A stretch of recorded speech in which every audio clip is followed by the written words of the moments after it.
Episode 101, Zach's Manipulation.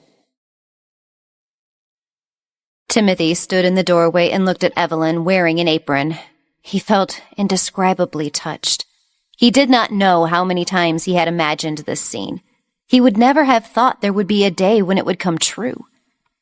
Timothy sat at the dining table and watched her busy figure in the kitchen. His smile hung on his lips the entire time. She looked like a newlywed wife welcoming her husband home from work. Evelyn saw him staring at her and lowered her head in embarrassment. She suddenly remembered that there were still some vegetables in the oven and said, "Wait for me, I will go grab the vegetables I broiled." After Evelyn finished speaking, she rushed into the kitchen. Timothy's heart was still thumping as he waited to sit down with her for their first meal together. He felt as if he was dreaming. The things he had fantasized about countless times had become a reality. Timothy stood up and walked to the kitchen door and watched Evelyn busying herself. His heart was beating rapidly at the sight of her. He walked over and wrapped his arms around Evelyn's waist. He wanted to do this every time he saw her cooking in the kitchen. Evelyn was shocked and dropped the spoon in her hand. He caught it on time while holding her with one hand and put the spoon back into the pot with the other. Timothy said in a low voice, "Did I scare you by doing this suddenly?" Evelyn's face was a little red. This kind of intimacy had not existed until now. However, Evelyn did not break free from his arm. Although it was a little awkward, she had imagined such a scene long ago. However, she was still a little nervous. Lowering her head, Evelyn said softly, "It's all nearly done in here. Go out and sit. I'll bring the food out in a moment." Timothy smiled and affectionately ran a hand through her hair.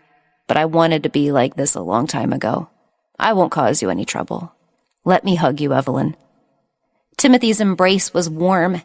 The gentle and charming voice beside her ear was very pleasant and irresistible. Evelyn let Timothy hold her helplessly as she stirred the pasta and said, "Then, just for a while." When he heard her agreement, he immediately smiled and said, "Just a little while." The sunlight shone in from the outside, illuminating her with a layer of light. It was so beautiful and moving. He leaned over and held her face in his hands, moving closer to Evelyn.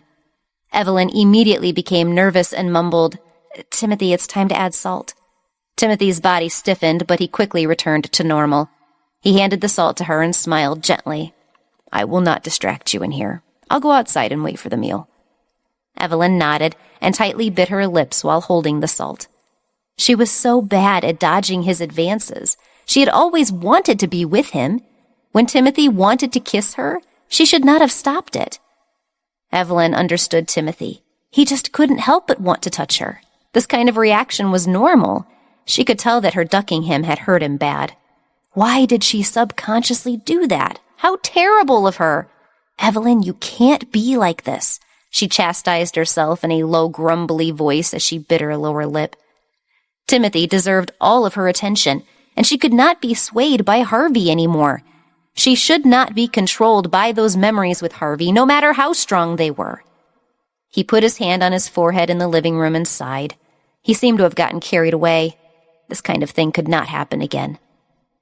Evelyn finished cooking and served them both. After having lunch with him, they sat on the sofa and watched a movie together. "Timothy, lean back a bit." Okay." Timothy quickly leaned back. Evelyn blushed and squeezed in front of him to sit down on his lap. He was taken aback, and his face turned slightly red. This girl always did things that would keep him off balance. He hugged her, looked at the chocolate in her hand, and smiled. "The chocolate that I remember you liked the most. But you don't get fat, no matter how much you eat it." Evelyn pouted and said, "That wasn't what you said when you carried me down from the mountain. You said that I ate too much chocolate, and that's why I was heavy." Timothy smiled bitterly. "Why do you still remember that?" Evelyn bit her lip and softly retorted, "Don't you remember I love eating chocolate?" "We remember things about those we care for." The two of them instantly fell into silence. The silence was not awkward, but a comfortable warmth. The interlocked memories were something that neither of them had forgotten. In fact, she had never forgotten about Timothy. She will never forget those days when she lived just for him. She thought she could still be with Timothy, but she had to take it slow. The blood boiling for Harvey in her body calmed down a little. In time, she would belong to Timothy, and they needed to build back up to that. She thought it was probably because Harvey was too strong a presence for her to let go easily. She was unsure any man would overwhelm her thoughts of him. But when Timothy got close, he came close to doing just that. But because she wanted to commit to being on Timothy's side, she would start working hard from now on to make him the priority. Evelyn took a long piece of chocolate as her heartbeat quickened. As she spoke, "Timothy, do you want a chocolate?" Timothy didn't like sweet food, but he liked everything she did. A smile spread across his lips and his voice was clear and gentle.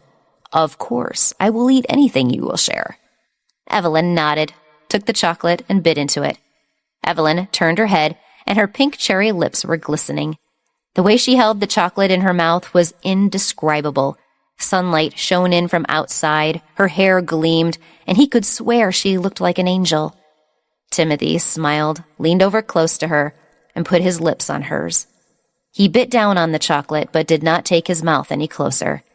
He touched her lips lightly, like the tips of a set of butterfly wings skimming the surface. He pulled his lips away, and his gentle voice rippled through the room. "It's so sweet."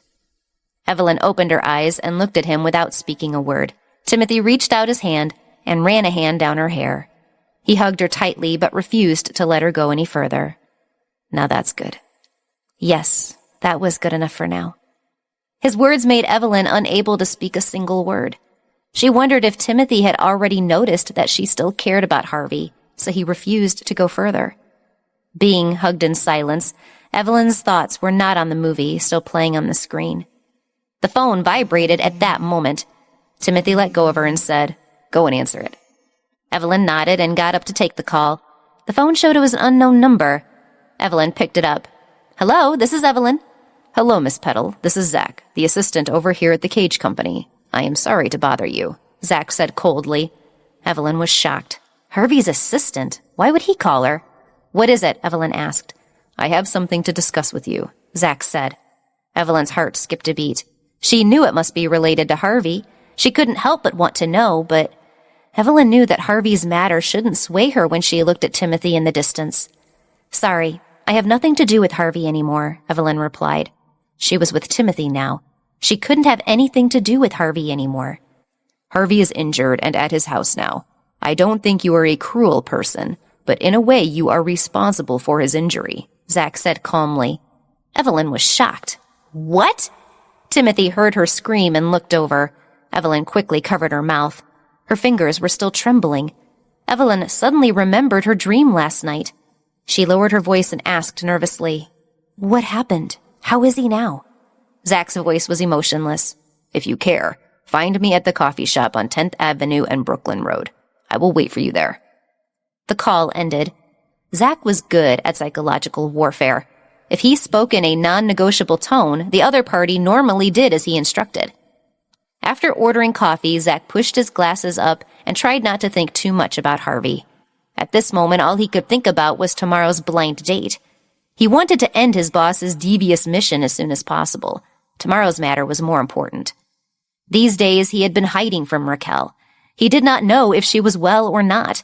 Was she under house arrest by her father, or was she forced to meet the son of some big shot? "Raquel, wait for me. I'll see you as soon as I can ruin tomorrow's blind date." In Timothy's house on the other side of town, Evelyn's heart suddenly tightened. Should she go? She knew she shouldn't care about Harvey, but the thought of yesterday's dream left a lingering fear in her heart. If I don't make sure he is okay, I won't be able to rest easily. After hesitating, Evelyn walked to Timothy's side and said with difficulty, "Timothy, I have something to do, but I will be back in a while." Timothy's brown eyes lightened up as he said warmly, "Be careful and hurry back to me." Facing Timothy's smile, Evelyn's heart was in turmoil, but now she had to confirm if Harvey was fine. He would understand if she told Timothy the truth because he was gentle. However, she did not want to break Timothy's heart. Since she had said she wanted to give him happiness, she could not break his heart now. His life was already riddled with adversity. How could she hurt him again? Evelyn tried her best to raise the corner of her lips and smiled at him. "Wait for me to come back." After saying that, Evelyn left in a hurry. Timothy looked at her back as she left and sighed. "You've never been good at hiding your emotions, fool." He could almost guess that she was in such a hurry because of Harvey. Many things had happened between her and Harvey, and it wasn't something that could be explained so easily. Harvey was a very overbearing person. To get her, he even set her up on the casino boat to ensure she remained believing him to be the good guy. Taking a deep breath, Timothy lowered his head and whispered to himself, "It's okay, Timothy. You can beat Harvey. You can do it." "I'm sorry, Evelyn, but once I get a taste of you again, I can't let go. I'm near my end, so let me be selfish and spend it with you." After Evelyn rushed out, she called a taxi and nervously made her way to the coffee shop. After telling the waiter that she had an appointment with someone, Evelyn was brought to the window seat on the second floor. Zach, wearing a suit, was sitting there looking uptight as he drank his coffee. "Evelyn Petal." Evelyn introduced herself, extending her hand. Zach shook her hand and they sat opposite each other. Evelyn asked anxiously, "How is Harvey?" Zach asked, "What coffee do you drink?" "I don't want anything to drink right now," Evelyn answered crisply. She was not here for coffee. However, Zach ordered a mocha for her. "Miss Petals, what do you think about Harvey?" Zach asked, not wanting to tell Evelyn about Harvey without learning more of her first. "Are you worried about him?" Evelyn twisted her fingers under the table and lowered her head. Of course she cared, or she wouldn't have come. Her concern for Harvey was only limited to hearing news about him. "Zach, please don't make things difficult for me. Tell me how he is. I came here only to know about his condition," Evelyn said. "His waist was injured, and it's a little serious. He hasn't been able to go to work, but I understand you went to see him yesterday morning. He had an accident at night and called me afterward. He was in a bad mood, so he got distracted while operating the motorcycle." Evelyn's heart pounded violently. She said nothing, but was in turmoil. Was it all because of her? Because of her departure? Zach looked at Evelyn, narrowed his eyes, and observed her expressive face. He continued, "Maybe you felt it was nothing, but it was quite surprising for me, to be honest. As the CEO of the company, Harvey showed no genuine emotions. After all, many people are eyeing his position, and he is always on guard. But with you, he would always show his softer side. This accident would not have happened in the past because until now, no one had been able to upset him to the point where he would get distracted while driving." Evelyn's lips turned slightly pale when she heard Zach's words. She had been leaning toward Harvey, but doubted he could feel anything at all for her. How could she not waver in her course when she heard what Zach said? "So, Harvey, it turns out that I can also mess up your heart. It's something to be happy about. But why am I feeling so conflicted and bitter?" Episode 102, Mark's Threats. "Zach, you can take good care of Harvey," Evelyn retorted. "I can't take care of Harvey. I should be with Timothy now. I have to be with him." "Miss Petal, there are people who are hurt because of you. As a human being, you can't just turn your back on that. You know what Harvey has done for you, and it is wrong for you to take advantage of that." Zach's face suddenly turned cold, and his voice became slightly harsh. "As an assistant to our company's CEO, I simply need you to take responsibility for him." Evelyn had always been weak, but her entire being felt even more so after this interaction. Thinking about how Harvey had saved her time and time again, she felt Zach was right. How could she not worry about Harvey because of her selfish motives? He was the one she liked, the one she still liked, even though he'd tortured her a lot. Evelyn realized she had unknowingly walked into an awkward situation. On one side was Timothy, and on the other side was Harvey. She held Timothy's hand, but Harvey was always present in her mind. "I will go and see him, but that is it. I have a boyfriend now." Evelyn bit her lip and said with difficulty, "This should be enough, right?" "As long as you take the time to see him. I don't need to know anything else.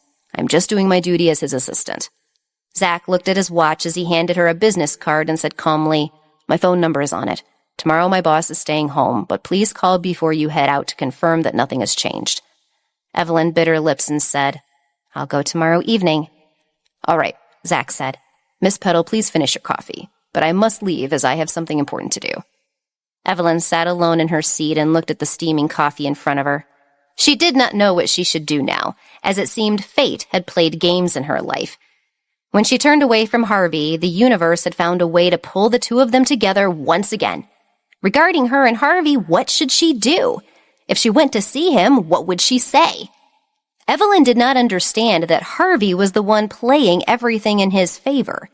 By the time she returned to Timothy's house, it was already late. Evelyn was a little tired, and the situation with Harvey had messed up her mind. She thought about it for a while and decided not to tell Timothy. Timothy needed to take things easy and be happy. He didn't need to be upset or have anyone bothering him unnecessarily. Evelyn opened the door and saw that the light in the living room was on. She saw Timothy sitting at the dining table with a gentle smile on his handsome face. "You're back! Let's eat. I cooked, though I don't know if you will like it or not." Evelyn stopped short and immediately felt bad. I should be the one taking care of these things. Why are you going to do it? Timothy stood up and walked to the entrance to take hold of her hand. He smiled and said, "Well, this should be a part of your life, having someone take care of you. Come and taste my cooking." Evelyn let him pull her to sit at the dining table. Timothy served her soup, which Evelyn spooned into her mouth to taste. Gently wiping her lips, Evelyn said, "It's delicious." She didn't expect Timothy to know how to cook, and definitely not such delicious soup. Timothy sat down next to her and let out a sigh of relief. Really? Actually, I learned this bit by bit because I couldn't stand English food when I was abroad. England is indeed the country with the blandest food. I'm glad you like it." Evelyn laughed. "You're exaggerating. You make it sound like hell when you were in England. The British people would cry if they were to hear you." Timothy said, "Most of the time it felt like hell, with you thousands of miles away from England." Timothy was always inadvertently saying these kind words to her, causing her to be confused about what to do. Embarrassed, Evelyn softly said, "Don't say such affectionate words all the time. It makes me blush." Timothy smiled with a knowing gaze. "Really? I don't think this is romantic at all. It's all because I didn't have the chance to say it in the past. So it feels nice when I can admit it now." Under the light, his brown eyes flashed as Evelyn put down the bowl in her hand and reached for him. "Didn't we agree to do all the things we never did? Remember I once invited you to see the stars in the night?" She could no longer think about Harvey and continue hurting Timothy like this. She had to replace everything in her mind with Timothy and create fresh memories. That way, she will be devoted to Timothy alone. Timothy smiled dotingly. "Then I'll bring you the telescope on my rooftop. Also, weren't you there when I graduated? So, I didn't dance with you at the after party to the theme song for our graduating class. I have a copy of the song recollection of yesterday. Tonight, we will dance until you are satisfied." "Well, let's hurry and finish dinner," Evelyn replied. After the meal, the two washed the dishes in the kitchen, where Evelyn wiped the soap dish foam on Timothy's face and giggled. "I've always wanted to do this." Timothy smiled back at her. The two of them played around in the room and danced barefoot. He didn't even complain when she stepped on his foot. Evelyn and Timothy leaned against each other in the backyard and looked at the stars. "The one over there looks like the outline of a car, and the one over there is a horse." "Huh? I can't tell them apart at all. I can see the Big Dipper and the North Pole star as that star is so bright." "That's right. The North Pole star is the guiding light." Timothy pointed out other constellations to Evelyn. Evelyn listened and fell asleep on his shoulder after a while. Timothy wrapped his arms around her shoulders and looked at Evelyn, sleeping soundly. Timothy whispered to her, "Thank you, Evelyn. I'm so happy that I have nothing else to ask for. After I die, I want to be the star next to the North Star, so that you can see me when you look up. That's enough for me." After gently lifting Evelyn, Timothy placed her in her room. When he put her down, Evelyn's phone rang. Timothy picked it up and noticed the caller ID showed it was Mark. Before connecting the call, Timothy walked outside Evelyn's bedroom. "Hey, Mark, Evelyn just fell asleep. Is there anything important I need to wake her up for?" Mark was silent for a while on the other side of the line. His voice became angry. "Timothy, what have you done to my sister?" Timothy leaned against the wall behind him and said calmly, "I did nothing to her. She just fell asleep looking at the stars. Do you have something you want to tell her?" Mark replied in an unpleasant tone, "There is nothing I need you to tell her. This is not love, Timothy. She is with you because she has a kind heart and she pities you. You need to let go of my sister." His tone was not a request, but an order. Timothy found it a bit strange that Mark already knew about his relationship with Evelyn. What effect would Mark's threats have on the relationships between Timothy and Evelyn? Did his threats betray his obsession with Evelyn? Would seeds of doubt be planted in Timothy's mind, as it had in Harvey's? Episode 103, Zach's Blind Date. Timothy was not angry. He smiled calmly and replied to Mark, "No, I don't have any plans to break up with her. We're really happy together now." When Mark heard that, he got angrier. He gnashed his teeth and said, "You despicable bastard. Are you going to hurt my sister to make yourself happy?" Timothy said calmly, "That might be some pitiful form of happiness, but I'll do what I want. I love your sister very much and want to be with her. I'm going to hang up now and turn this phone off so she can sleep." Timothy hung up the phone and turned it off as he said he would. He leaned against the wall and took a deep breath as he closed his eyes. Finally, he pushed himself off the wall and walked into Evelyn's room. He placed her phone on the table and gently kissed her forehead. "Good night," he muttered. Evelyn rolled over in her sleep and frowned as she murmured, "Harvey." Timothy's body stiffened, and the corner of his mouth curled into a bitter smile. He thought, even if he's a bastard, you still like him.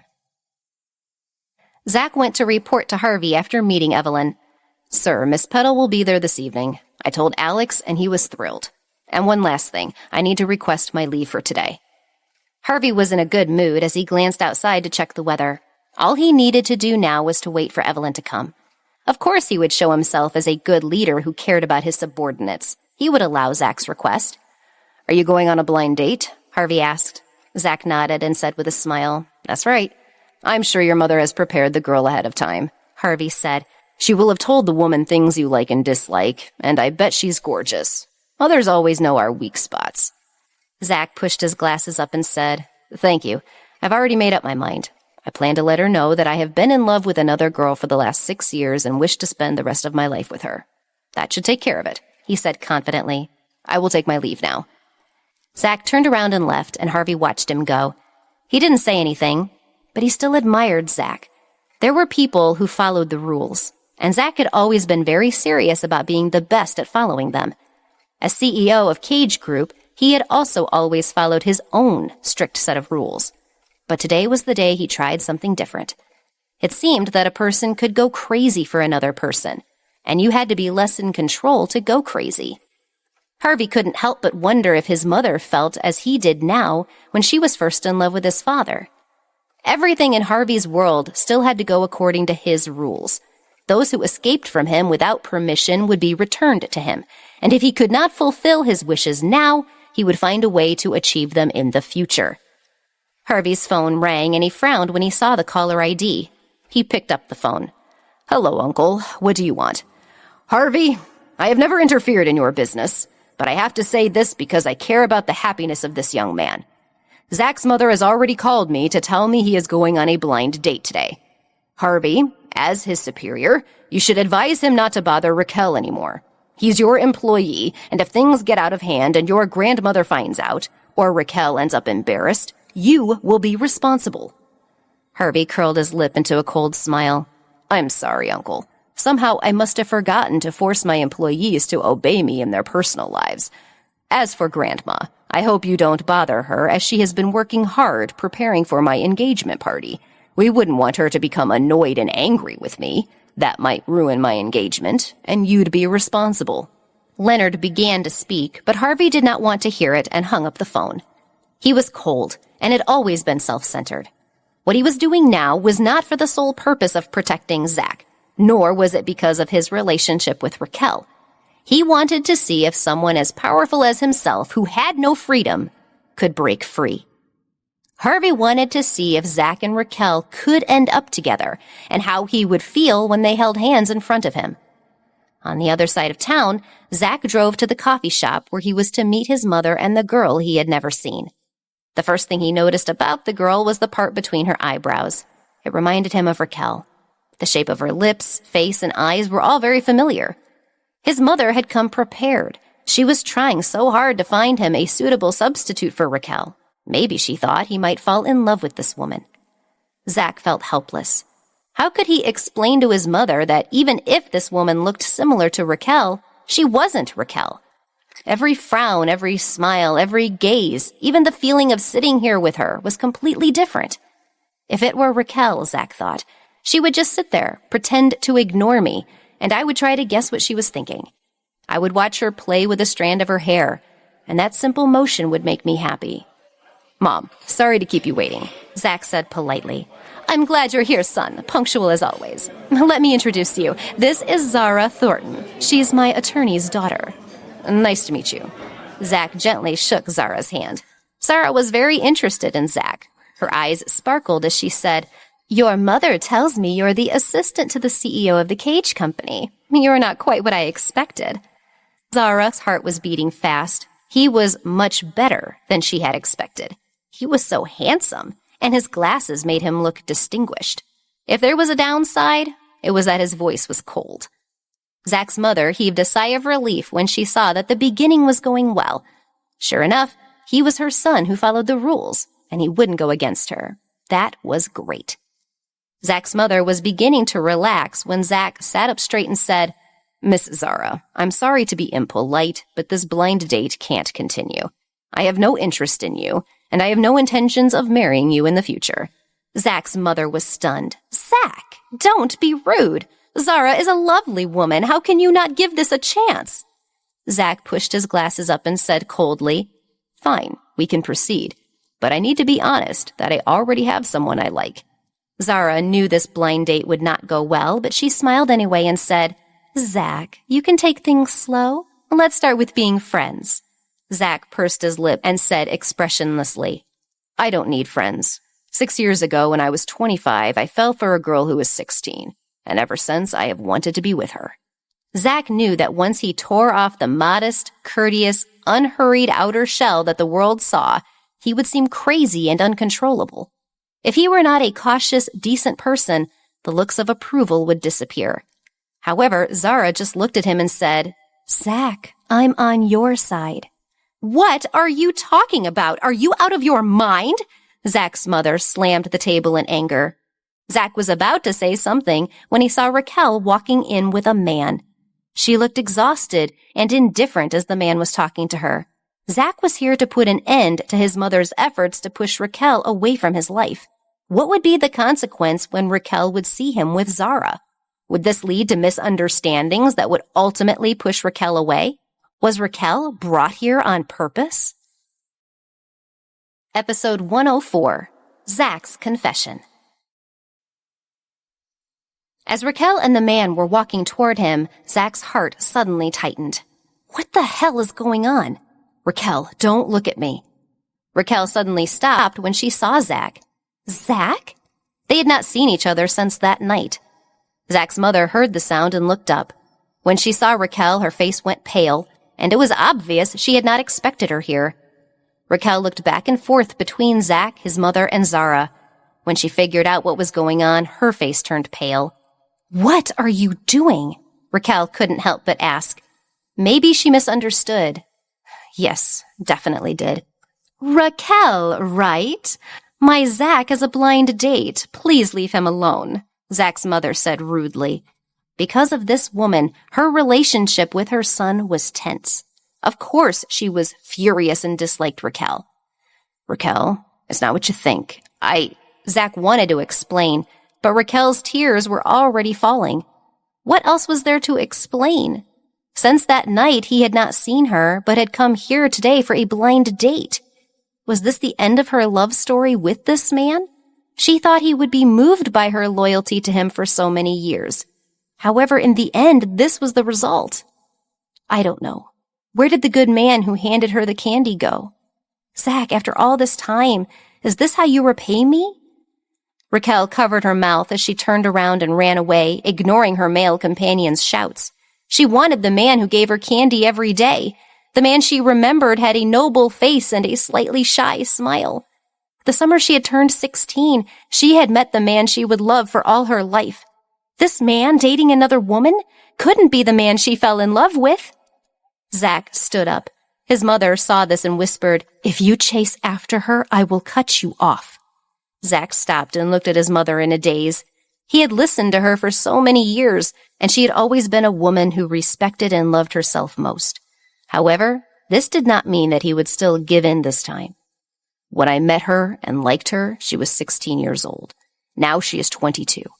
In the past 6 years, she was fiercely rejected by me repeatedly before she was sent overseas, and we never saw each other once during the intervening years.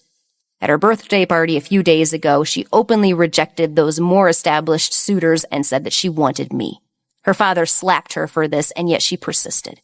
Zach's mother threw her tea in her son's face. So, are you going to chase after that woman and end your relationship with me? Zach paused for a second before he continued. Family is important to me, but I don't think it can stop me now. Unless you approve of Raquel and me, I will not reach out to you. Please remember you will always be my mother, and forgive me.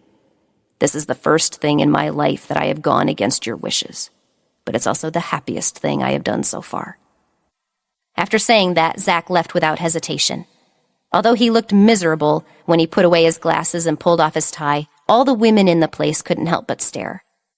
Zach wondered if he would still be the person Raquel liked the most. Raquel, listen to me. My heart beat so fast when you leaned over and kissed me at 16. And then on the way back that day, I went to the candy store and looked for a kind of candy sweeter than you. I couldn't find one. No candy is as sweet as your lips. Zach walked out of the cafe and saw a pair of shoes down the alley about 20 feet away, sticking out from behind a dumpster. Zach walked over as the rain fell on him. The pretty girl hugged her knees and sat there shivering and crying. Zach felt a pain in his heart. He squatted down and draped the suit over her shoulders. Raquel, you never were good at hide and seek. Raquel looked up at him with trembling lips as new tears fell even more forcefully. Why did you come to me? Because of my status and family? Or do you feel pity for me? Zach reached out his hand and caressed her cheek. He moved in front of her and lightly kissed her cherry lips. Raquel's body suddenly froze and her eyes widened in disbelief as she looked at Zach. For the first time, he kissed her. How was this possible? How was this possible? Zach looked at her and said softly, I went to see your father after that night, but I was kicked out of his house. I went a few more times, and the results were always the same. I thought it would not be easy to convince him, but he reached out to my mother to force a blind date to tempt me to get interested in someone else. I racked my brain on how to say no to him, and when I couldn't, I was honest with the woman. Do you want to hear what I told her? Raquel nodded. Zach smiled. 6 years ago, I was 25, and the girl I liked was 16. Raquel was stunned and looked at that moving smile. That kind of candid and honest smile was so adorable. Zach hugged her tightly. A long time ago, he had racked his brains to pick out candy for her. At some time in all the years they knew each other, he had fallen for her. He had fantasized countless times about having her as his girlfriend. Thank you, Raquel. You have always been true to me, and I can't thank you enough. Zach kissed her hair gently. Zach's feelings welled up in his chest until he thought he might explode. Leaning into his embrace, Raquel retorted, It's not gratitude that I want to hear. Zach hugged her even tighter. Let me rephrase that. Raquel, I love you. I've loved you since you were 16. I've said these words countless times in my heart, but I thought I could never say them aloud in my life. I always felt that I was just a part of the confusion of your teenage years, but I guess I was wrong. Raquel, you still feel about me just as you did then. I don't know how to tell you about the feelings and joy in my heart. How can one make a confession so moving and charming that you'll never forget it? I wanted to leave you with such a beautiful memory, but that was all I could say in the end. Zach, I love you too. I love you so much. I love you the most in the world. I feel so scared now. Raquel reached out and hugged him, crying. Zach smiled bitterly. What are you afraid of? I'm afraid I'm dreaming. Because I can't believe you said that you've always liked me. I can't believe it. She was really afraid that this was just a beautiful dream of hers and that she would wake up in the next moment. She had never considered being with any man other than Zach for the past 6 years. However, Zach had never responded to her during those years. It was so hard for her to believe that this was all true. Raquel, don't be afraid. This is true. Whether we say it now or later, it will always be true. Zach looked at the rain and held Raquel in his arms. It is pouring. Raquel, would you mind going to my house? I have something to show you. Raquel was both shy and happy to be held like this. She bit her lip and nodded. All right, yes, I want to go. Zach shielded her as they went to the car and soon arrived at Zach's residence. Raquel walked in, and Zach gave her a towel to dry her hair. Raquel, feel free to use the restroom to clean up. Unfortunately, there's no change of clothes here that would fit you, but I can get an oversized shirt for you. Okay. Raquel obediently went to the restroom and put on Zach's shirt. Zach found a pair of sweatpants for her, but she did not put them on as they were much too big. She just walked out barefoot in the shirt. Raquel, you wash... His pupils constricted before Zach could finish his words when he suddenly saw Raquel like this. Oh my, this willful young lady. Why did she come out dressed like this? The sweatpants are too long and too big, and I don't feel comfortable wearing them, Raquel said, turning her face away. She did not know that Zach's blood was boiling.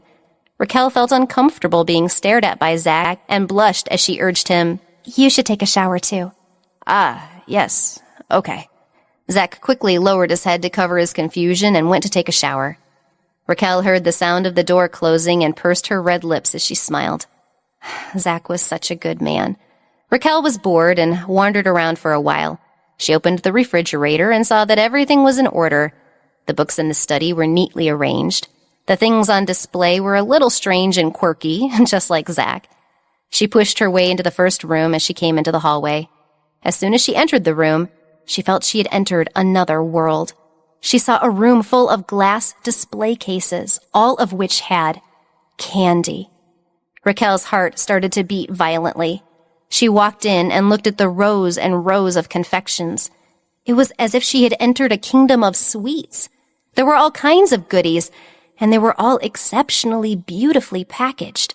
She had entered a dream. Her heart suddenly ached. She already knew that Zach didn't enjoy showing his emotions to others, but she had never thought he hid them so carefully. Her gaze fell on a painted wall with beautiful flowers, with a painting right in the middle, covered with a white cloth. Raquel walked over and stretched out her hand. As if possessed, she pulled the white cloth, and it slid down to reveal a painting. In the sea of flowers, the beautiful woman's hair fluttered. Raquel covered her mouth and looked at the painting in shock when she saw Zach's name on the picture. It was a painting of her, created by Zach himself.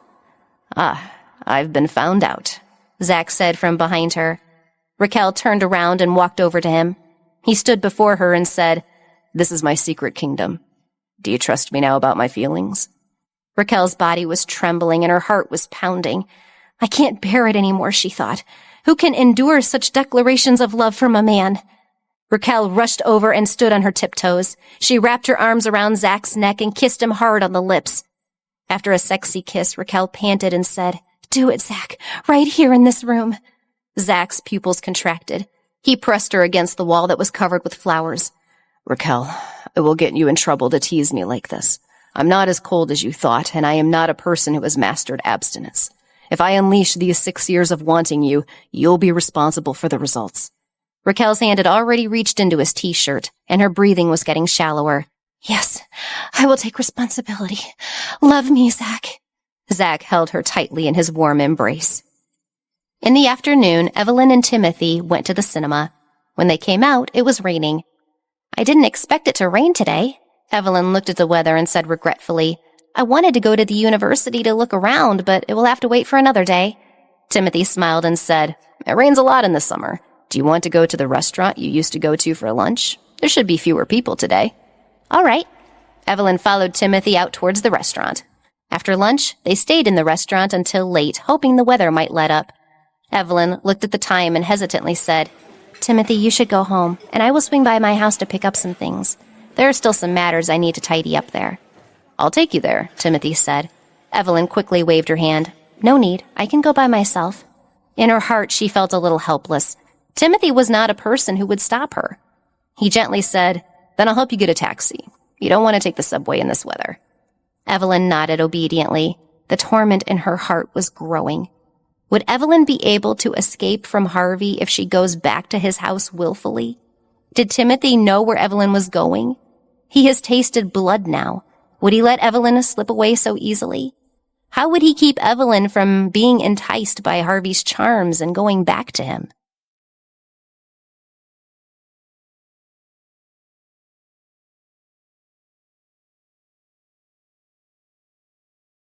Episode 105, A Visit to Harvey. Evelyn couldn't let Timothy know she was going to see Harvey. This was the first time she had ever felt tortured over a purposeful omission. It was as if she had betrayed him, and she felt extremely uncomfortable about her actions. After leaving the restaurant, Timothy buttoned her raincoat under her chin. His brown eyes were full of softness. "It's cold. Make sure to bring more clothes with you." "I will." Evelyn nodded and looked up at his handsome face. Timothy was the same as he had always been, unchanged after all these years. "It can't be like this, Evelyn," she thought. "With your heart trying to deviate from its course, your heart should return to this person entirely." "The taxi is here. Be safe," Timothy said to Evelyn as he opened the door for her. Evelyn got into the car and waved at him. "I'll be back very soon." Timothy said, "Call me if you need anything, and I can come pick you up. Don't be late, as you don't want to be out in the rain when it gets dark." "Okay, I got it," Evelyn said, and left in the taxi. As the car drove away, she could still see Timothy standing there. Lowering her head, Evelyn closed her eyes to remind herself of how things were. "Last time, Evelyn. This is the last time you see Harvey. You have to sever all ties with him completely." She went home to change her clothes. Evelyn arrived at Harvey's house around 4 o'clock in the afternoon. After entering the house, a servant said to her, "Zach told Harvey that you would be here, and he is waiting in the bedroom on the second floor." After the servant left, Evelyn seemed to be the only one left in the vast house, except, of course, the man in the bedroom. Her heart was beating a little fast. Evelyn walked up to the second floor one step at a time. After hesitating for a moment, she knocked on Harvey's bedroom door. Harvey had been waiting for her. When he heard the knock on the door, a cunning look flashed across his eyes. He said in a cold voice, "Come in." Sure enough, he knew she would come. Evelyn opened the door and walked in. Standing at the door, Evelyn lowered her head, not daring to look at Harvey on the bed. Harvey looked at her and said in a calm, cold voice, "Are you a blockhead? What are you going to do across the room from me?" Evelyn pursed her lips and walked over. She gathered her courage and looked up at Harvey before she hurriedly turned her face away. This man was not wearing a shirt. The weather was miserable and cold. What was he thinking? "Hey, why are you looking away?" Harvey asked when he saw her face looking away from him. Evelyn's face was a little hot as she said, I heard from Zach that you were injured. Are you better? Is there anything you want to eat? I can make it for you." Harvey smiled coldly. "Aren't you going to look at the wound you caused?" Evelyn's heart tightened, and she opened her mouth to retort. She stopped, thinking he was injured, and her gaze fell on his bandaged waist. "How long will it take for you to recover?" Harvey narrowed his eyes and looked at her. "Are you going to take care of me?" Evelyn's heart skipped a beat. She grabbed the corner of her clothes and endured the pain in her heart as she said, "No, there is no need for that. There are many people here to take care of you. I only came to take a look because Zach said I also have a responsibility to you. I will leave after making you dinner." Harvey looked at her and curled his lips into a smile. Surprisingly, he was not angry, and he just said softly, "Evelyn, come closer." Evelyn stood in front of the bed again, shortening the distance between the two of them. Suddenly, he grabbed her wrist. Evelyn was shocked and began to struggle. "What are you doing? Let go of me!" "If you touch my wound, it will heal. I'm sure of it," Harvey said coldly. Evelyn immediately stopped moving and let him hold her wrist. The heat from his hand burned her skin and her heart, making her feel uneasy. She still liked Harvey. She was afraid that she would do something more than she should. She had to control her feelings. She hadn't even dared to look into his eyes. Those eyes were magical, and she might become his captive if she did. Harvey held Evelyn's hand and pressed it against his abdomen. "Touch it yourself. This is because of you. There has never been a woman who could leave any traces on my body until now." Harvey moved closer to Evelyn's ear and said bluntly, "And on my shoulder. The bite marks you left have not disappeared yet." Harvey's deep voice carried a deliberately suggestive tone, full of lust. Evelyn's ears instantly turned red and her body trembled. Evelyn was so stiff that she could not move, and she moved her hand to his abdomen. Whether it was Harvey's magic or Evelyn's subconscious, She reached out and gently touched the wrapped gauze. She had caused this wound. He had an accident that resulted from his thinking about her. He didn't know if there would be other women who would leave a deeper impression on him, but she would have to be something spectacular to take over Evelyn's place in his memories. "Does it hurt?" Evelyn asked unconsciously. Harvey's body slightly trembled and his breathing became shallow. "Your hand. Go down a little more." Harvey narrowed his eyes. Evelyn looked down in confusion and said, "Does it hurt here?" "The lower part is very painful. As you know, injuries are not very convenient. Instead of cooking for me, take responsibility and solve it." He snapped at her. Evelyn's face turned red. How could she not know where the lower part was? Evelyn was so scared that she quickly took her hands away from Harvey and turned around to escape.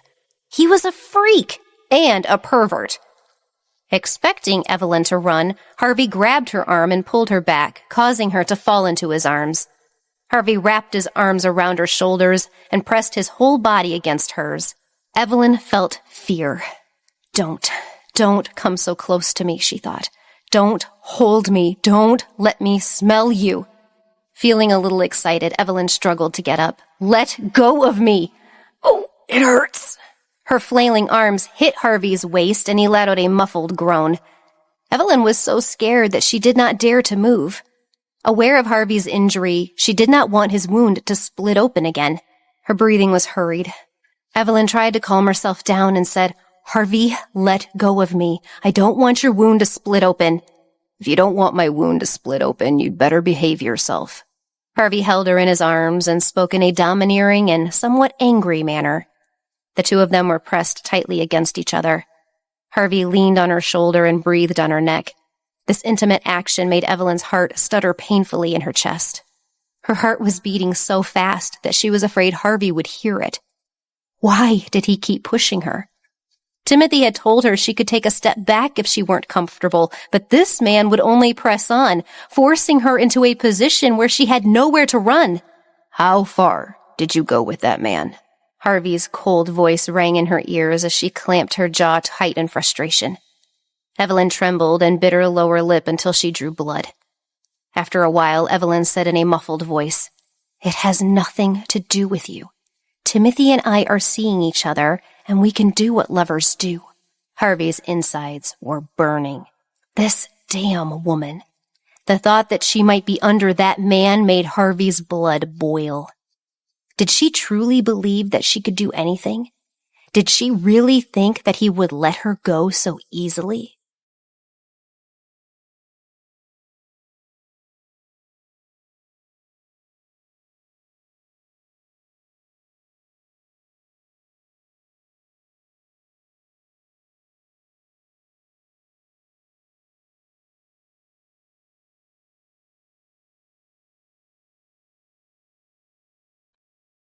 Episode 106, You Are Mine. Harvey pushed Evelyn onto the bed in anger.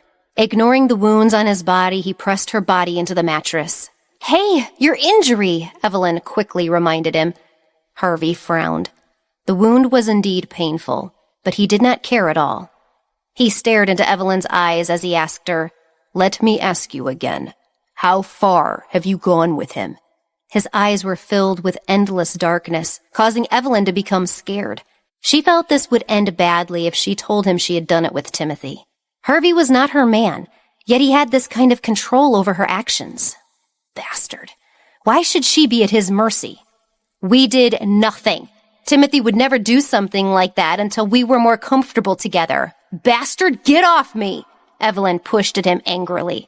What made her most angry was not Harvey's attitude, but why she subconsciously avoided Timothy when he came near her. She was sad that she and Timothy could not be together because of her errant heart. At least for now, until she completely forgot about Harvey and the way he touched her, she could do nothing with Timothy. Damn it. This person completely manipulated her. "It's not that he doesn't know how to do it. It's just that you can't do it with him." Harvey believed Evelyn. She definitely couldn't lie about this kind of thing. Seeing her angry face, Harvey was delighted. He was so excited that he felt a sense of pride bubble up inside. Timothy Even if you are her first love and she has liked you for many years, this woman can't leave me. Even if you love her the best, you know you're risking your life." His words stabbed Evelyn's heart and her body trembled. Her pupils contracted, and just when she wanted to struggle intensely, Harvey already held her face and kissed her lips. "Evelyn, you're mine." Her lips, covered by her cherry gloss, were burning. Evelyn felt a sharp pain in her heart. Yes, she was Harvey's. She loved him, but so what? He would find a way to let her down again. Because she knew she was not important to Harvey, it should be very easy for him to let her down. She just needed to bear the pain and leave, no longer caring about her physical needs. But what about Timothy? She was so ingrained in Timothy's heart that he had to suffer alone for so many years. "Harvey, I want to go back to Timothy. You have everything. Timothy only has me. He only wants me." Evelyn closed her eyes and spoke bitterly. "Evelyn, I said I want you. So don't think about telling me to let go. I don't have those two words in my dictionary," Harvey said coldly.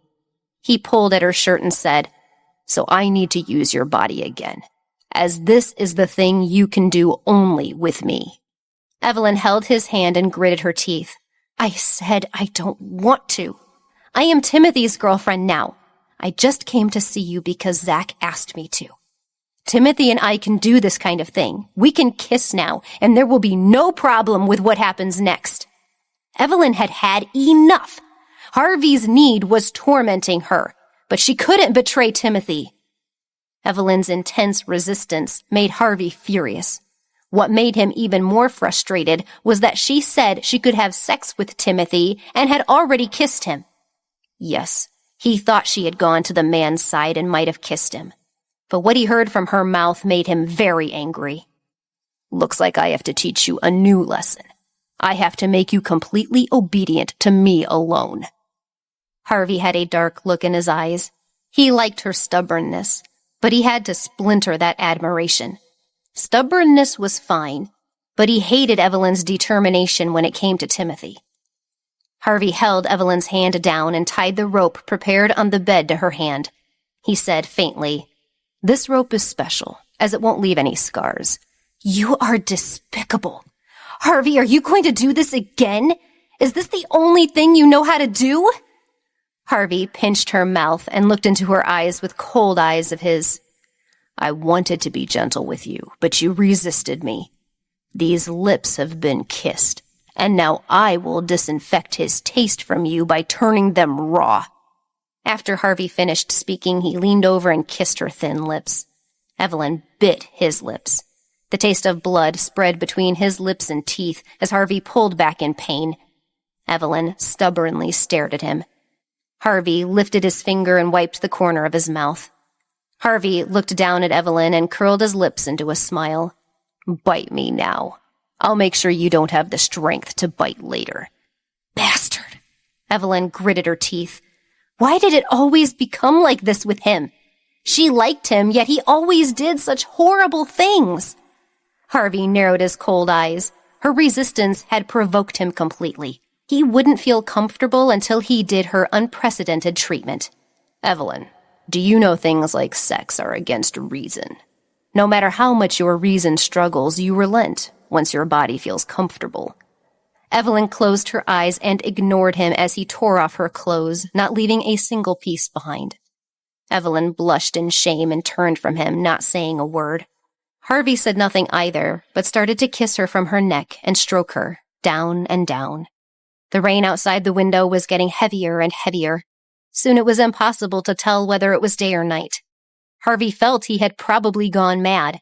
He wanted to use his body's release to erase all his happiness with her. He wanted her to only think about him. He wanted her body to tremble when he touched her. He wanted her to need him. She couldn't go anywhere.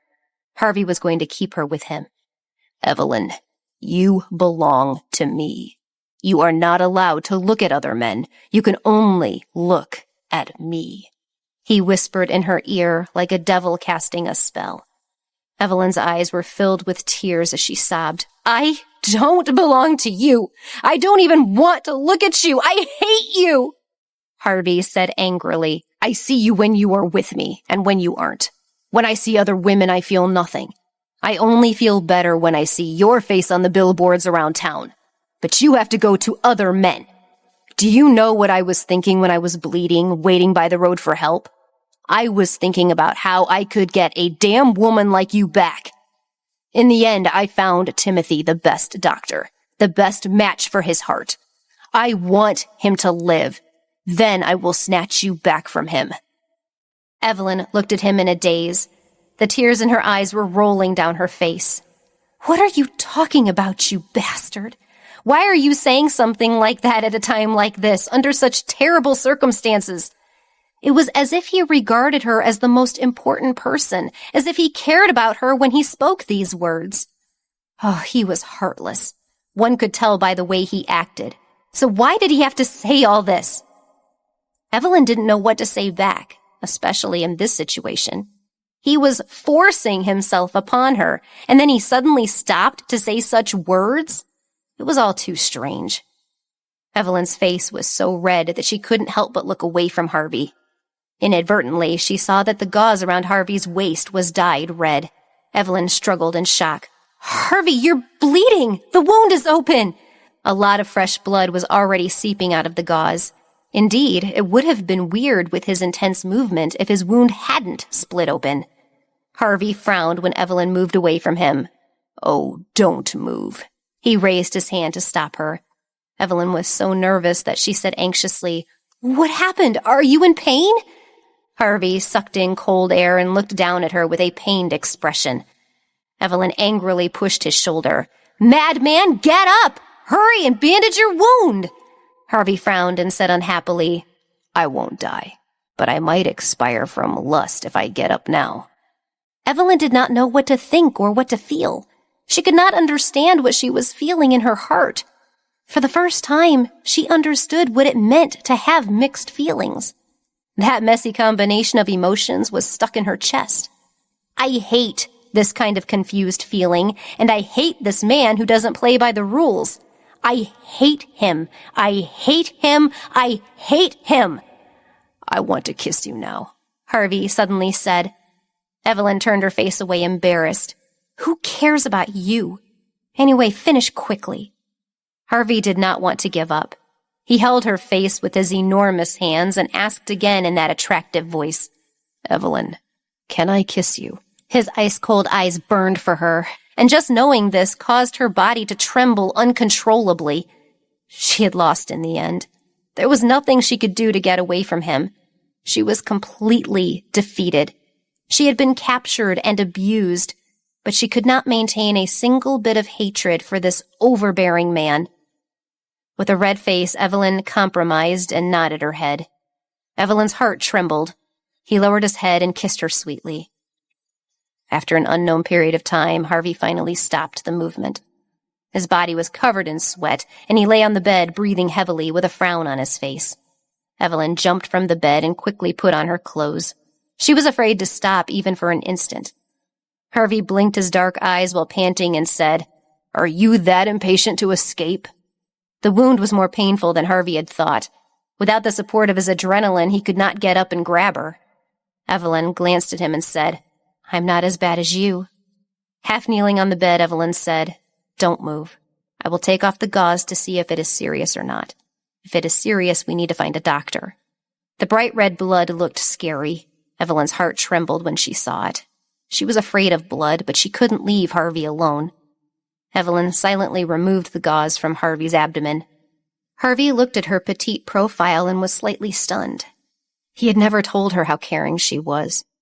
Even if they had done too much, Evelyn could not leave Harvey alone when she saw his wound. It was the same at the ball last time. She had almost died, and he had forced her to laugh. She hated him so much, but when she saw that his hand was bleeding, she came to bandage it for him. As she got close, the warmth of her body seemed to pass through the air to hug him tightly. Before his intimate relationship with Evelyn, he had never known that doing something like that would make his body so hot and warm. It's okay, she said. The wound isn't serious. It's just that the bleeding is terrifying. Wait for me. I'll bandage your wound. Evelyn was experienced with this. Mark was often injured, so she always did this thing. After finding the medical kit, Evelyn once again half knelt on the bed and silently treated his wound. Harvey kept looking at her. After a while, his voice sounded in the room. Evelyn, don't do it with him. I will find the best doctor and a new heart if necessary. You are not allowed to do anything with him because of guilt. Evelyn's hand stopped and looked up to see his slightly pale face. His body temperature seemed a little high. Evelyn felt that he had a fever, but she said nothing. Evelyn bit her lips and softly said, "If I don't listen to you, what do you plan to do? Kill me?" Harvey arched his eyebrows and said, "I'll kill him, and then I'll kill you." Evelyn was shocked by his wild eyes. What kind of man was this? He said such rude words, but was so handsome. Really, how is that fair? But were those hollow threats? Or did his words have truth in them?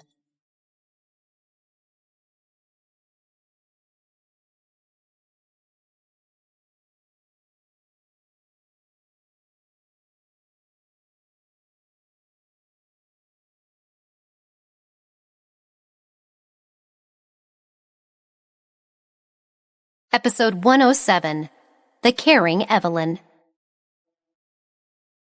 Evelyn blushed and pressed hard on Harvey's wound. Ow! Oh, that hurts. Are you going to kill me? Harvey frowned in pain. Evelyn said angrily, "Who told you to be so rude? You're a gangster at heart and still the CEO of your family's company." Harvey smiled lewdly. "I am also a possessive man. I am not trying to scare you, but I have always been a man of my word." Domineering, dictatorial, he publicly acknowledged being a cold man. But with Evelyn, he always had a fiery temper. Evelyn felt she was very odd indeed. She had always wanted to be treated gently, but Harvey was far from being as soft-hearted. But still she couldn't help but fall in love with him. People are contradictory. Sometimes when you think you know what you like in the end can be the complete opposite. She naturally liked a gentleman, a man like Timothy. However, the one who affected her heart was this overbearing guy. After bandaging his wound, Evelyn twisted her lips and looked at him. Harvey's eyes were a bit red. Evelyn sighed and raised her hand to his forehead to check the temperature. Harvey raised his eyebrows. "What are you doing?" "You have a fever. You should have at least have some basic awareness of your body," Evelyn said. She covered him with the blanket and said in a low voice, "I will go talk to your doctor and then leave." Harvey frowned and said unhappily, "Are you going to leave this patient behind?" Evelyn felt her chest tighten. She also wanted to stay, but she had already promised Timothy and it was already 6 o'clock. Although it was a long day in the summer, it looked like night outside because of the rain. If she did not go back, Timothy would be worried. She had a feeling that Timothy was going to call her soon. Harvey was fine. Without her, there would still be servants to take care of him. "You have people to take care of you. I'm going to leave. If I don't leave now, it will be dark," Evelyn said. Harvey pursed his lips. He did indeed have a fever. His head was hot, he felt dizzy, and his usual domineering attitude was gone. He stared at the ceiling and his cold voice sounded, "Don't go. Stay with me tonight." Evelyn clenched her hands tightly and resisted the impulse in her heart. "Why are you being so willful? It's just a fever. You'll recover soon, and I have to go back." Evelyn was about to get off the bed when he pulled her back by her clothes. Harvey looked at the beautiful patterns on the ceiling and said, "I hate being sick and left in my bed alone.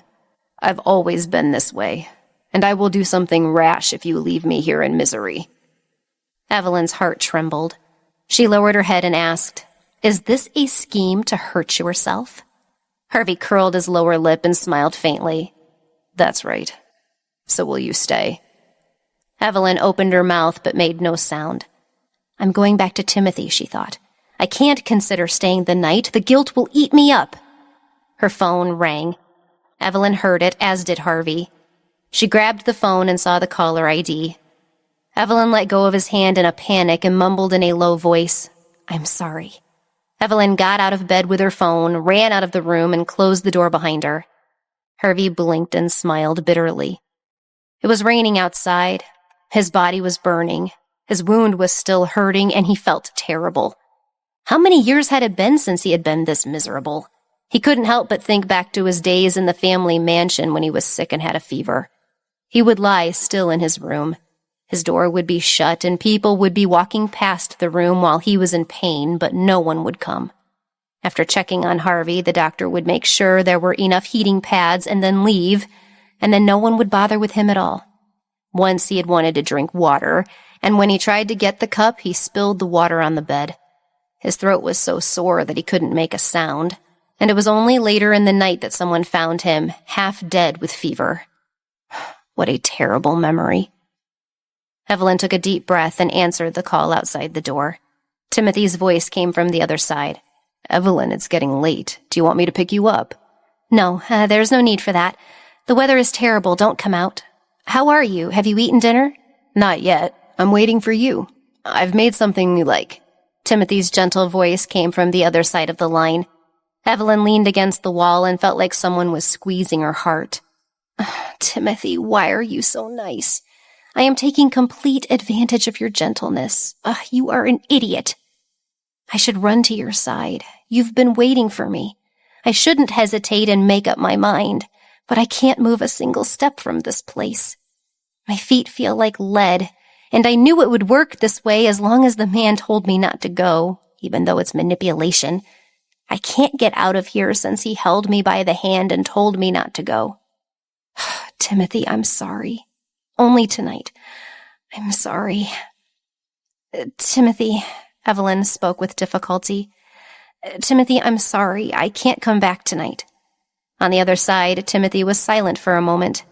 This kind of silence made Evelyn feel suffocated, but Timothy said nothing in the end. He did not scold her and did not question her. Instead, he said gently, "Silly, don't say sorry. Take good care of yourself. Remember to have dinner. I saw it's going to be sunny tomorrow. Should I find something to do together?" "Okay," Evelyn said, choking with sobs. Timothy smiled as he disconnected the call. Evelyn covered her mouth and closed her eyes. Tears fell from her eyes. She had never realized that she could do such a thing. After a while, Evelyn stood up, opened the door, and walked back in. Harvey looked at her in a daze. Evelyn lowered her head and leaned against the door and said with a hateful voice, "Despicable." Harvey blinked his eyes and understood what was going on. It was probably Timothy on the phone, but she had decided to stay. Harvey's heart trembled, and a warmth spread throughout his body. Sure enough, this woman was special. She was like a warm and bright light. "Evelyn, I really can't let go of you. How can I let go of a person like you?" "Despicable? Maybe I am despicable. Come here, Evelyn," Harvey said, hoarse from the fever.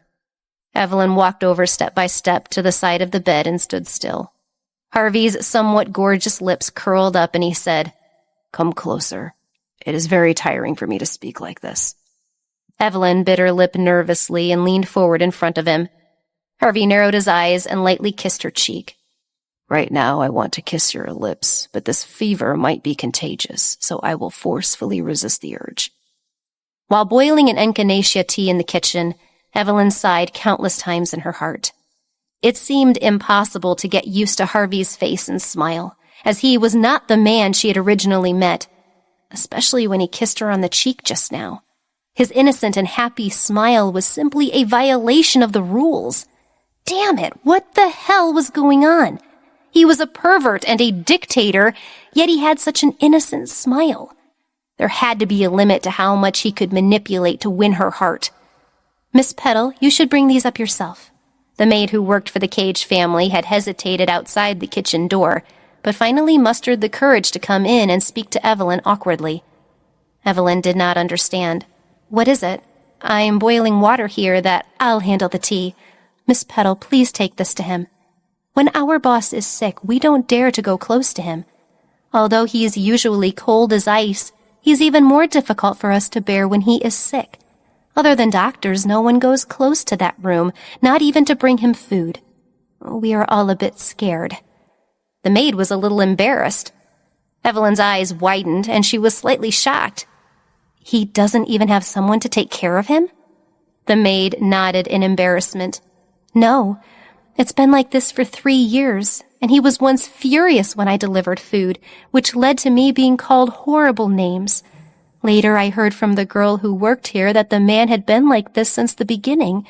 When he fell sick, no one would stay by his side. Today is the first time I've seen the young man fall sick and need someone to care for him. Evelyn was silent. Why? If that was the case, why did he hold her back and not allow her to leave? Why did he want her to stay? Wasn't it as if he was saying that she was special? Liar. He felt that his body was compatible with hers, and he had no intention of having a real relationship with her. There was nothing special about it at all. What was this man really like? Why was he so contradictory? Evelyn took the plate the maid gave her and said, I'll take it to him. Can you please send the doctor to the room when he arrives? Sure. The maid let out a sigh of relief to not have to face sick Harvey. Why was Harvey never taken care of? Did his past hold something as traumatizing as Evelyn's? That was the reason behind his anger and coldness?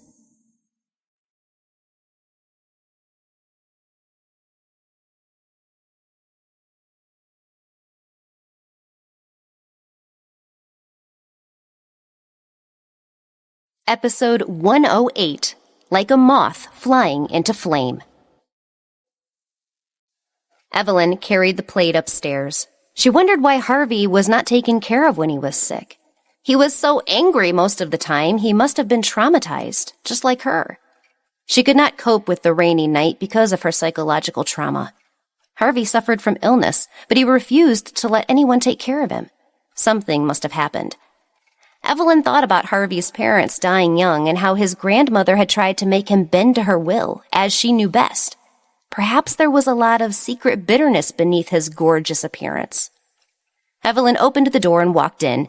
She looked at Harvey on the bed and asked, Ice bag? Do you want to change, or do you want to drink some water before eating? Evelyn walked over and put down the tray. She sat on the bed and looked down at Harvey. The rare vulnerability on his handsome face could make anyone's heart explode. Anyone who saw him like this would probably want to take care of him. So Evelyn did not know that her voice was unknowingly softened. Harvey looked at her and said, Water.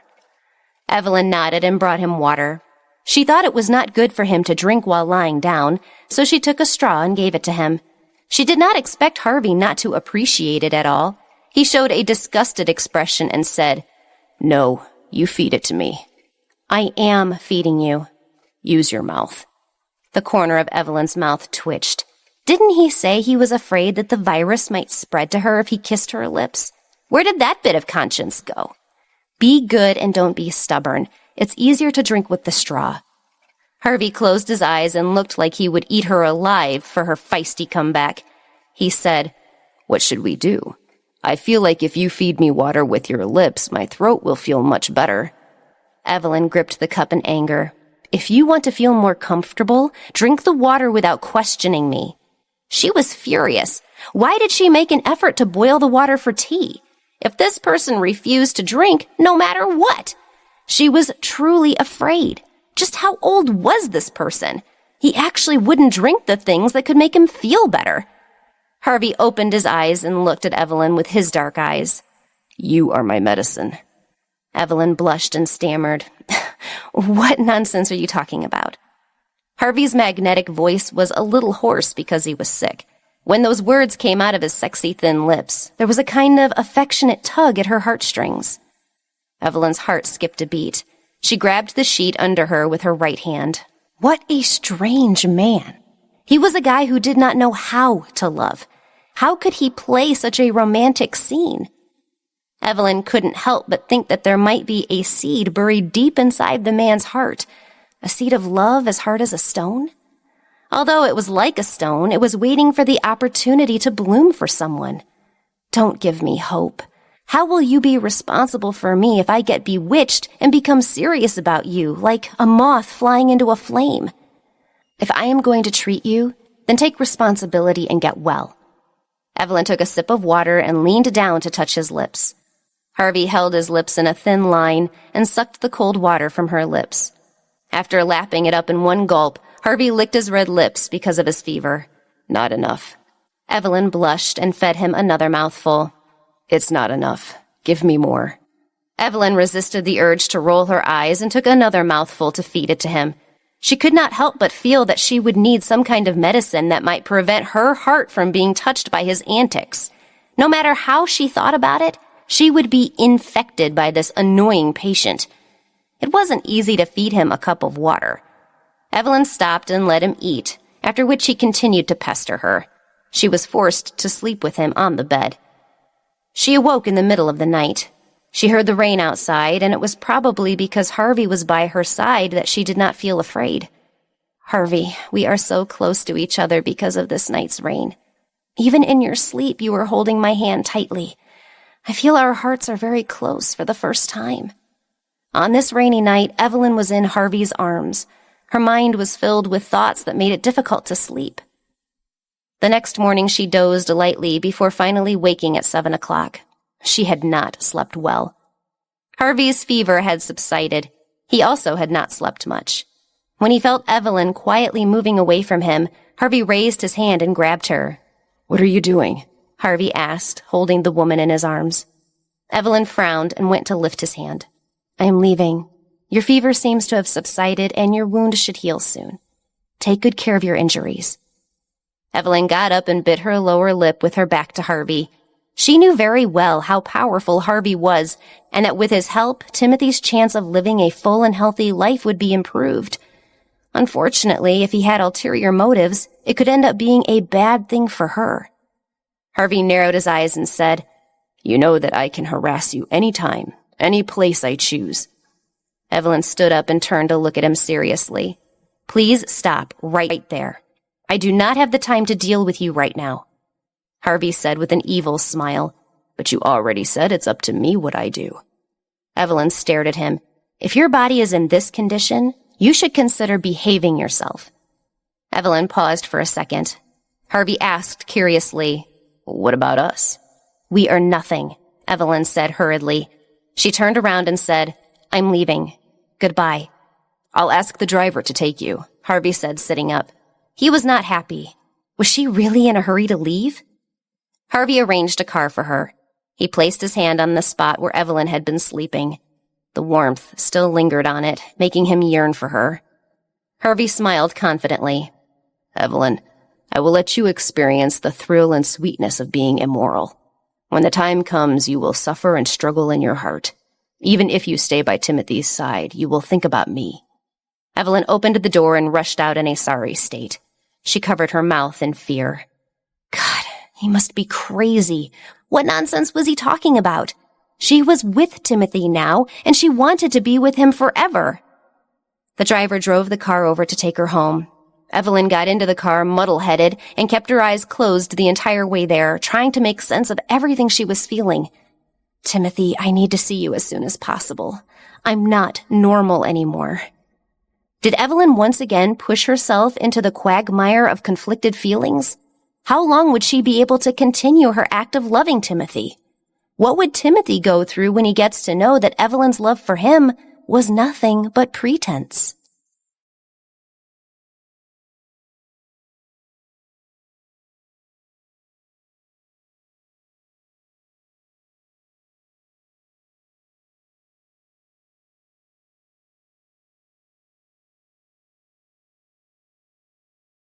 Episode 109, An Early Morning Visit. Evelyn clenched her hands and thought of Mark warily. She had not called him as she was trying to work things out in her head. Evelyn was disappointed. Things were not going well. She wanted to completely break off her relationship with Harvey, but instead, she was compelled to stay with him. She tried to find an understanding with her brother, but he refused to meet. Everything she did seemed to be wrong. Every step she took was wrong. The most she had felt in the past few days was torture. The guilt she felt regarding Timothy increased with each passing day. She should break away from Harvey. I'm so tired. Evelyn leaned on the bed when she got to her house and looked out the window. A few cars rushed past on the street when she inadvertently looked down and saw a woman's face in one of them. The face was slightly familiar. Evelyn opened her eyes wide and thought for a while. She suddenly remembered that Harvey's grandmother had brought a woman to the ball, and Evelyn thought it was the woman in the car. Her name was Sierra. Yes, that's the name she remembered. Evelyn's heart skipped a beat when she thought of this name. Wasn't this the lady with whom Harvey was supposed to go to a party? Wasn't that the name he mentioned? She thought about how Harvey's grandmother chose this woman and how she had been Harvey's blind date. Evelyn felt a wave of discomfort and started breathing heavily. Even though she knew Harvey would not marry her, she still cared about him. That woman and Harvey must have met many times. How did he feel about that woman? How was their relationship? She couldn't help but think about such things. Shaking her head, Evelyn warned herself that she should put Timothy's interests first. What she needed to think about next was where she would go with Timothy and not about Harvey's matters. It's his matter, not her problem. After all, his matters were things she could not control. Evelyn closed her eyes to rest. Simultaneously, Sierra's car entered Harvey's driveway. The maid rushed into the bedroom in panic. She did not care about usual etiquette and said to Harvey anxiously, "Sir, your grandmother is here." Harvey frowned. It was still early. Harvey raised his eyebrows slowly and said, "Get me a shirt. Did she come by herself or with my uncle?" "She came with your uncle," the maid said. Harvey nodded and got the maid to help him put on his shirt. Harvey ordered, "Go tell them I'll be down in 10 minutes and that they should wait." The maid shivered. To make the matriarch of the Cage family wait was indeed something her boss would do. He was so arrogant. Harvey probably already knew why these people came uninvited. Since his uncle was here, something had happened to Zach. Harvey tidied up his clothes as if nothing had happened while he phoned Zach. "Hello, sir. Raquel's father and my grandmother are downstairs now. I'll give you 1 minute to explain the situation," Harvey said faintly. Zach did not hesitate. "I met Raquel during the blind date yesterday when she showed up at the place we were. After that, I confessed to Raquel, causing my mother to disown me. I am responsible for this and did not mean to make things difficult for you, and I will resign if you wish." Harvey snorted coldly. "Running away with your tail between your legs is an act of a cowardly dog. Do you want me to look down on you?" Zach smiled bitterly. "If you protect me, I'm sure they will make things difficult for you." "Zach, I don't have that many friends, or those who are loyal to me. If I want to protect you, it must be because I think no one is more qualified than you. Come to the mansion within half an hour. As the CEO, I am the only one qualified to fire you." After he finished speaking, he hung up the phone. Harvey never liked to say goodbye. He was a solitary person, and he always hung up after he finished talking. However, Zach never took offense to it, as he knew Harvey well. Harvey had always been a man of his word, and that was why Zach had remained loyal to him for so many years. Zach took the phone and sighed. He turned around and saw Raquel standing in front of the door in his shirt, biting at her bottom lip. Zach walked over and gently stroked her head. "Go back to sleep. I've made breakfast. You can eat after you've rested." Raquel pulled him into her arms and said, "I think my dad will make things difficult for you. I'll go with you." Zach hugged her tightly and smiled gently. "You don't need to show yourself. Just stay here and let me protect you." She pursed her lips and said, "I can shoulder the responsibility with you, Zach. My dad and grandma will not let this matter rest. I want to make things clear to them and tell them that even if I have to leave the Cage family, I want to be with you." "Idiot." He kissed her hair helplessly. "It's not that bad yet. I will do my best to make them recognize us. Trust me, from now on, I will protect you. Please stay here, and I will go to Harvey's house to check on the situation." Raquel heard him say that she was his woman and felt a sweetness in her heart. She pursed her delicate red lips, suddenly kissed his cheek, and nodded her head gently. "All right, then I will wait for you to come back." Seeing Raquel agree with his plan, Zach felt that his decision wasn't wrong. In the past, he thought that letting go was the only way to give Raquel everything she deserved. But now, he was sure that the happiness Raquel wanted was with him. He was the only one in the world who could give it to her, and he would give it to her, no matter what. When Harvey walked out of his bedroom, the people in the living room were already drinking tea. Harvey raised his eyebrows and sneered. What a show. Along with the old woman and Leonard, Sierra and a few young men stood straight. As he walked downstairs, all eyes turned to him.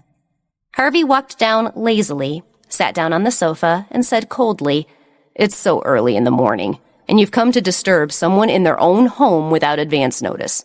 I didn't expect it to be my grandmother doing such an inappropriate thing." His grandmother said expressionlessly, "Originally, I planned to come later, but Sierra was worried about your injuries, so she wished to come earlier." Sierra asked nervously, "Harvey, where are you hurt? Let me see." Harvey glanced at her coldly and said, "I don't have the habit of taking off my clothes in front of people.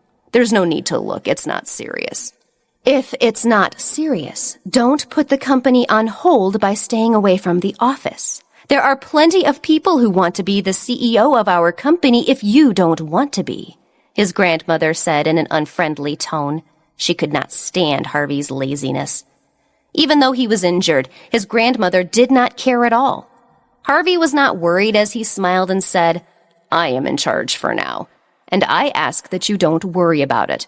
If I take care of it well, even if I don't go to the company for a month, no one will tell me what to do." His grandmother reddened with anger. Her face was slightly trembling. Harvey was glad he got under her skin, and the anger weirdly made him thrilled. Leonard saw Harvey was fine, but he was still worried about Raquel. Before anything happened, he quickly said to Harvey, "Harvey, we came without informing you, as you probably already know what happened." Harvey squinted his eyes and said, "I'm sorry, I don't know. Please tell me." Harvey was feigning ignorance to annoy Dolores, but it won't save Zach. What were Harvey's plans to protect Zach from the anger of Dolores and Leonard?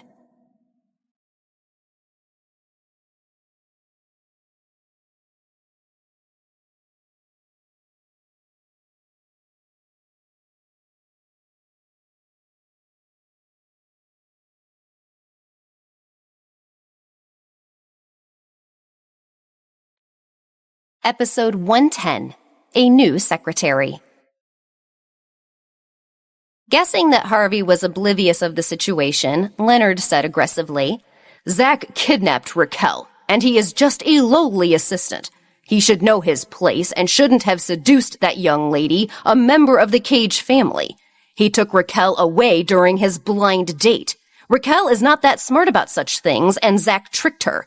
You have to fire him immediately and teach him a lesson." Harvey stared coldly at the man who was distorting the truth. He knew Leonard was lying, but he was too lazy to expose his lie. He raised his head arrogantly and asked, "Why should I fire him?" Leonard said pointedly, "He tricked Raquel, and she shouldn't suffer like that. In any case, she has a good family reputation to maintain." Harvey smiled coldly. "These things have nothing to do with me. It is his private matter who he wants to be with, and I need to distinguish between public and private concerns. I do not like to mix business and personal matters. Zach is very good at his job, and I have no reason to fire him." You, Leonard sputtered, and he was so angry that his hands were shaking. What kind of words were these? Did this man not know his duty to family? Ahem. Dolores coughed twice and said in her deep voice, "Since he is an assistant at the company we control, he has to be responsible for the family's reputation. Zach disgraced us with his actions and caused us to lose face. Therefore, he deserves to be fired. You said that he is very good, and I'm certain he will have no problem finding a new position in a similar role. I brought a few men with me." She waved her hand toward the men that accompanied her. "With amazing resumes, who will all be well equipped to handle this role, especially Robert Zimmer. His father was your father's assistant when he was alive. He will be your new assistant from today onwards." Harvey narrowed his eyes. He didn't know Robert, but he knew his father very well. His father had been his grandmother's lackey over the years he was with the company. He was his father's right hand, but as Harvey grew older, he realized that he was a pawn the old woman had arranged to be in charge of surveillance and control. Once he understood this, he appointed Zach. At that time, Zach was just an ordinary assistant in the pool of administrative help kept on payroll by his family. Harvey immediately felt that he wanted his assistant to be loyal to him in the future, so he chose Zach with that expectation. So, this Robert was an interloper that the old woman wanted to plant in Zach's place to ensure she got her fingers more firmly into his business. He laughed inside. Grandmother was dreaming if she thought he would roll over that easily. Robert, I've met your father before, and since Grandma strongly recommends you, I'll give you a try, Harvey said. Thank you, Mr. Cage, Robert said. I'm not finished yet. Harvey interrupted him coldly. He looked his grandmother dead in the eye and said, I still believe that Zach is the best. If you say Robert is better than Zach, we will use the next 3 days to see if he can be the assistant you believe he is. His arrogance and audacity had his grandmother fuming. She was not used to anyone going against a direct order. The disrespect of Harvey's actions made her fume, but directly calling him out would be bad form. My grandson, even more deviant than his father. Let's give it a try, Robert. You will be the assistant to the CEO of the Cage Group for the next 3 days, the old lady said. Harvey smiled coldly. Grandma better be sure that he is the best, because if he fails in any way, my assistant is still Zach. The elderly lady snorted coldly. All right, we will do as you say. Leonard got anxious when he heard that. He stood up quickly and said, No, this is a trap. As long as Harvey makes things difficult for us, things will not work out the way we hoped. Don't talk about it anymore. It doesn't help to continue the discussion. Dolores snorted coldly and looked at Harvey. But I'll say this. As it is a competition, we both have to agree with the final decision. If Robert is as good as I believe, you have to make him your assistant. Harvey's thin lips curled into a cold smile. Of course. And I know you won't deny it if you lose, assuming you have some self-respect. When Robert heard this, he raised his head and looked at Harvey. His eyes were as cold as the snow that blankets the city in January most years. Robert's body trembled as he realized that things would become troublesome. However, he had already made up his mind to become Harvey's assistant and worm his way into a place of power. He would let Harvey know by his efforts that he would not lose to anyone. He had been working hard for this moment. As soon as the conversation was over, Zach appeared. He followed the maid into the room and greeted everyone respectfully. Mr. Cage, Mrs. Cage, Mr. Meade. You dare to show your face here? Where is Raquel? Where did you hide my Raquel? Leonard became agitated when he saw Zach. Zach calmly said, Raquel is with me. Don't worry, nothing has happened to her. Hurry up and hand her over or I'll call the police. Don't make a scene in my house. If you can persuade Raquel to go home, you can talk to her. If you can't, it's best not to provoke her, as I think you should understand Raquel's stubborn character by now. Harvey spoke with some hatred evident in his tone. They had barged into his home with their demands early in the morning, and that annoyed him. Leonard knew that Raquel's temper wasn't easy to deal with, so he didn't dare to force her to do anything she didn't want. He didn't dare to provoke Harvey either. He faced a dilemma. Luckily, Dolores got up and gave him a way out. Let's stop here and not worry too much. Sierra and Robert can stay, and we will leave the remaining time to them to make plans. Let's go. The older woman walked up to Zach and said, If you can't get them to accept your actions, stop this immediately. You have worked for us a long time, but you are about to be out of a job and lose everything you worked for. Don't make it harder on yourself than it needs to be. Zach looked humbled with a slight downturn of his head as he mumbled, Thank you for your advice, ma'am, but I have things that I have to do, even though I know how difficult they will be. Dolores slightly narrowed her eyes, but did not say more before leaving. Leonard went to follow, but he was still unwilling to give up. Don't have any delusions about things. I will not allow Raquel to be with you. After the old lady and Leonard left, Sierra sat quietly at the side. Then she stood and hurried over to Harvey, pretending shyness, and said, Harvey, since everyone has left, the rest of the time is ours. Let Zach and Robert talk about the job, and I will help you upstairs and take care of your wound, okay? Harvey was so annoyed with her that he wished he could throw her out now. But he thought it would bring more trouble that way, so he said impatiently, I'm going to the office today. Don't bother me. He stood up and looked at Zach. Zach, this is Robert, who will replace you tomorrow. Zach looked at Robert calmly. Robert nodded and said, Hello. Hello, Robert, Zach said. He looked at Harvey and said, Harvey, what did you do? Harvey smiled. I made a bet that you are a stronger employee than him. Don't embarrass me. Zach responded with a smile. I will do my best. Robert was not happy about being ignored like this. He said, Zach, you are so full of yourself, but I too will do my best. At the end of this competition, I promise that I will replace you. Zach pushed his glasses up and looked at Robert directly for a moment. What an arrogant person. The fact that Dolores brought him here made him think he would win this role. Zach inwardly felt sorry for Robert, as the man would be crying when this was over. Was he so naive to believe that Harvey would accept him so easily? He had no idea what problems awaited him.